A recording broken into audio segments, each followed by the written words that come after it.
This is Shanxi province, the top coal-producing region in China. Shanxi is one of the oldest provinces in China with a long and interesting history. Unfortunately, it is more known for its coal production than for its tourism. Hopefully, not for much longer. Shanxi is starting to transform itself to become greener, and it's got a lot to share with developing countries like Indonesia who are trying to do the same. CGSP was invited on a field trip to Shanxi, tagging along Indonesia's provincial governments of South Sumatra and East Kalimantan and some independent researchers. The goal was for these two Indonesian provinces to learn how Shanxi decarbonizes and transitions into new energies.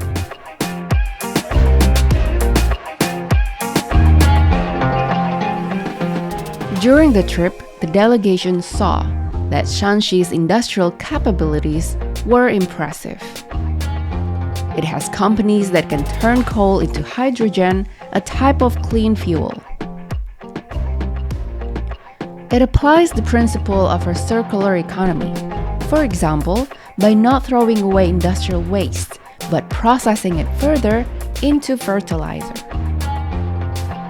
Shanxi is also building many renewable energy technologies, such as solar panels and geothermal energy, not just in China, but around the world. Kunjungan kali ini membawa banyak manfaat ya, terutama dalam rangka pengembangan net zero emission untuk Sumsel ke depan. Kita punya target 2045 itu sudah turun sebanyak 72% ya emisi GRK kita. Dan salah satu target kita adalah penggunaan dari solar panel. Jadi pengembangan tahapan di perencanaan kita di tahun 2030 sampai 2034 akan ada pengembangan solar panel untuk menggantikan power plant berbasis batu bara. Itu shiftingnya terjadi dengan penggunaan salah satunya solar panel dan juga biomass. The Indonesian delegation also learned about comprehensive economic planning, data gathering, and the latest technological innovations in new energies. Investment and cooperation opportunities between Shanxi, East Kalimantan, and South Sumatra provinces were explored as well. Shanxi seems to be moving fast and with a purpose in order to transform itself. So what I always say is, if China wants to achieve carbon peak target and also carbon neutrality target, a lot of work needs to happen inside Shanxi. Shanxi might be left behind. And I think this is the same kind of situation the largest coal producers from Indonesia are in, such as East Kalimantan and also South Sumatra. And that's why we think it's very necessary for the local policymakers and also industries in these three provinces to sit down together, really experience and have a conversation about how soon we can prepare our people, how soon we can diversify our economies.